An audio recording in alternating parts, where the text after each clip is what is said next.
Assalamualaikum warahmatullahi wabarakatuh. Balik lagi di alur cerita buku harian seorang istri untuk episode malam ini 6 Januari 2022 hanya di SCTP 1 untuk semua. Di episode selanjutnya terlihat si Ken Kevin sama si Alia si Ledatel dan si Nurul Tunjung si Priska datang ke rumahnya Pasha. Dan terlihat enggak lama kemudian Pasha juga keluar dari rumahnya sama Lula. Terlihat di sini Pasha juga ngomong kepada si Ken Kevin. Lalu si Ken Kevin juga sama si Nurul Tunjung si Priska juga dan si Alia si Ledatel, dia juga mengatakan bahwa yang ngebunuh ibu kamu itu dan Pak Arman adalah dewa, kata si Ken Kevin dan si Alia si Ledatel dan si Nurul Tunjung si Priska. Dia juga sudah mengatakan itu kepada Lula dan Pasha. Dia juga pergi dari rumahnya Pasha. Terlihat di sisi lain si Broko Kroni si Beang Kerok dia juga merayu si macan betina yaitu Lipia. Tapi si Lipia dia pokoknya besok kamu harus membeli kalung itu, kalau tidak kamu tahu akibatnya, kata si Lipia kepada si Broko Kroni sambil dia meninggalkan si Broko Kroni. Lalu si Broko Kroni juga dia akan pergi kepada si Ken Kevin untuk meminta uang. Singkat cerita si Broko Kroni juga dia pergi ke rumahnya si Ken Kevin dan si Ken Kevin dia yang lagi ngobrol sama si Nurul Tunjung si Alia si Ledatel sama si Nurul Tunjung si Priska. Tiba-tiba datang si Broko Kroni dan si Broko Kroni juga ngomong kepada si Ken Kevin. Saya mau minta uang, kata si Broko Kroni. Lalu si Broko Kroni juga ngomong lagi kepada si Ken Kevin, kalau kamu tidak mengasihkan uang sebesar 50 juta, kamu tahu akibatnya. Saya masih punya bukti, kata si Broko Kroni. Lalu si Ken Kevin juga dia akan menjahatin si Broko Kroni. Lalu terlihat si Ken Kevin, ya saya akan kasih kamu 50 juta, kamu ikut sama saya sekarang, kata si Ken Kevin kepada si Broko Kroni. Lalu si Ken Kevin sama si Broko Kroni juga dia meninggalkan si Nurul Tunjung si Priska sama si Nurul Tunjung si Alia si Ledatel. Dia juga pergi ke tempat yang sudah disediakan oleh si Ken Kevin. Tapi di sisi lain si Alia si Ledatel sama si Nurul Tunjung si Priska di sini bisikan, Pak Kevin punya uang dari mana dia mau membayar si Broko Kroni, kata si Alia si Ledatel sama si Nurul Tunjung si Priska.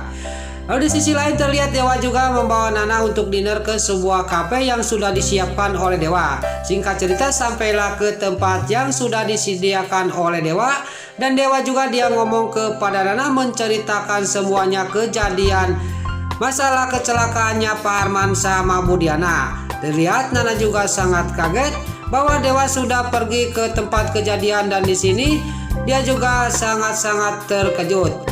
Lalu di sisi lain Lula sama Pasha yang mencegah Lula untuk datang ke dinernya Nana sama Dewa. Di sini Pasha juga menenangkan Lula, tapi Lula dia kekeh akan ngomong kepada kakaknya yaitu Nana karena dia sudah dikasih tahu oleh hasutannya si Ken Kevin sama si Alia si Ledatel dan si Nurul Tunjung si Priska. Terlihat Dewa juga masih dia ngobrol sama Nana. Tiba-tiba datanglah Pasha sama Lula. Lula juga sangat marah kepada Nana. Di sini Lula juga sudah ngomongnya sudah ngelantur kepada Dewa sama Nana. Kakak benar-benar tidak punya hati. Tahu sendiri Dewa itu sudah membunuh ayah kandung kita dan sekarang dia sudah membunuh ibu kandung kita, kata Lula kepada Nana dan Dewa. Nana juga sampai melotot, dia kaget dan Dewa juga dia langsung berdiri, dia sangat kaget mendengar pembicaraan Lula. Terjadilah cekcok antara Lula sama Dewa. Nana juga dia menenangkan Lula tapi Lula tidak bisa ditenangkan dan terlihat Dewa juga akan memisah Nana sama Lula karena Nana mohon kepada Lula jangan ngomong kayak gitu. Tidak sengaja Lula juga dia jatuh ke dekat kursi dan di sini Pasha juga sangat marah kepada Dewa dan langsung menghampiri Lula istrinya yang jatuh. Lalu Pasha juga dia ngomong kepada Lula, kamu nggak apa-apa, kata Pasha kepada Lula. Singkat cerita Lula juga pergi dari hadapannya dari hadapannya Nana juga mengejar adiknya yaitu Lula. Lalu terlihat Lula juga tidak kekejar sama Nana dan Dewa. Tiba-tiba datanglah si Alia si Hileud Ateul dan si Nurus Tunyung si Priska. Lalu si Nurus Tunyung si Priska sama si Alia si Ateul juga dia menunjuk-nunjuk kepada Nana. Dia juga mengompor-ngompori Nana. Di sini si Alia si Hileud Ateul pas dia ngomong kepada Nana bahwa kamu telah membunuh ibu kandung kamu sendiri, kata si Alia si Hileud Ateul kepada Nana. Nana juga dia tidak tahan dengan langsung dia juga menampar mukanya si Alia si Hileud Ateul sampai ngabangkieung. Si Alia si Ateul juga langsung memegang pipinya karena kena tamparan Nana. Di sini si Nurus Tunyung si Priska juga dia sampai calawak, dia kaget Nana menampar mukanya si Alia si Hileud Ateul. Dewa juga dia sama sangat terkejut melihat istrinya menampar mukanya si Nurus Tunyung si Alia si Hileud Ateul. Lalu Nana juga dia ngomong kepada si Alia si Hileud Ateul, kamu jangan ikut campur dengan urusan rumah tangga orang, kata Nana kepada si Alia si Hileud Ateul. Lalu Nana juga dia ngomong kepada suaminya, yuk mas kita pergi dari hadapan orang ini, kata Nana kepada Dewa.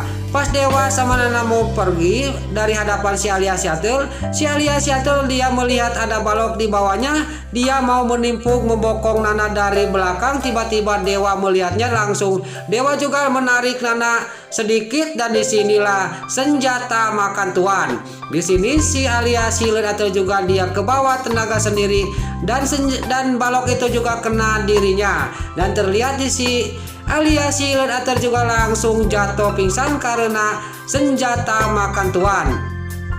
Di sini Nana sama Dewa juga dia langsung meninggalkan si Alia si Hileud Ateul sama si Nurus Tunyung si Priska yang si Alia si Ateul yang masih lagi pingsan. Lalu si Priska juga dia membangunkan si Alia si Hileud Ateul yang lagi pingsan. Gak lama kemudian si Alia si Hileud Ateul juga dia sadar dari pingsannya, tapi di sini si Priska juga sangat kaget karena si Alia si Hileud Ateul mengalami amnesia. Di sini si Alia si Ateul juga nanya kepada si Priska, "Ini saya di mana? Kamu siapa?" kata si Alia si Ateul kepada si Nurus Tunyung si Priska sambil memegang jidatnya sendiri. Lalu si Priska juga dia ngomong, "Benar-benar kamu ini sudah amnesia," kata si Priska kepada si Alia si Hileud Ateul. Lalu si Alia si Ateul juga dibawa oleh si Priska ke rumahnya. Lalu di sisi lain terlihat si Brokok Roni dia sangat dasar kadal buntung. Di sini dia bahwa dia akan senang akan menerima uang dari si Ken Kelvin, padahal si Ken Kelvin akan menjahatin dirinya. Tiba-tiba sudah sampai ke tempat yang sudah disediakan oleh si Ken Kelvin. Datanglah anak buahnya si Ken Kelvin. Terjadilah singkat cerita di sini, si Brokok Roni juga bukan dapat duit tapi dia dihajar habis-habisan sama anak buahnya si Ken Kelvin. Terlihat si Brokok Roni juga sampai babak belur. Gak lama kemudian si Brokok Roni juga dia digantung kayak mau nyate kambing di sini oleh si Ken Kelvin. Lalu si Brokok Roni juga ditinggal sendirian di hutan oleh si Ken Kelvin. Terlihat si Ken Kelvin juga sama si Ken Tony juga dia melihatin si Brokok Roni dan dia minta tolong kepada si Ken Kelvin minta dilepasin, tapi tidak dihiraukan oleh si Ken Kelvin. Di sini dia juga ditinggalkan di hutan sendirian. Nah, itulah alur cerita buku harian seorang istri untuk episode malam ini 6 Januari 2022 hanya di SCTV 1 untuk semua. Sebelum Mimin pamit, yuk kita doakan para pemain dan kru BHSI semoga diberi kesehatan. Dan jangan lupa kita doakan sinetron buku harian seorang istri supaya bisa bertengger di rating nomor 1. Amin. Dan juga sebelum Mimin pamit, bagi dulur-dulur, mama, tante-tante, bunda-bunda dimanapun Anda berada yang baru bergabung dengan channel ini, jangan lupa tekan tombol like, komennya, dan subscribe-nya. Dan jangan lupa nyalakan lonceng notifikasinya juga ya guys. Sebelum Mimin pamit, Mimin mohon maaf kalau ada salah-salah kata dan kata-kata Mimin palelo lobati soledat karena Mimin tos ngabudah. Mimin mohon maaf. Sekarang Mimin pamit. Wassalamualaikum warahmatullahi wabarakatuh. Salam sehat selalu dimanapun Anda berada. Terima kasih.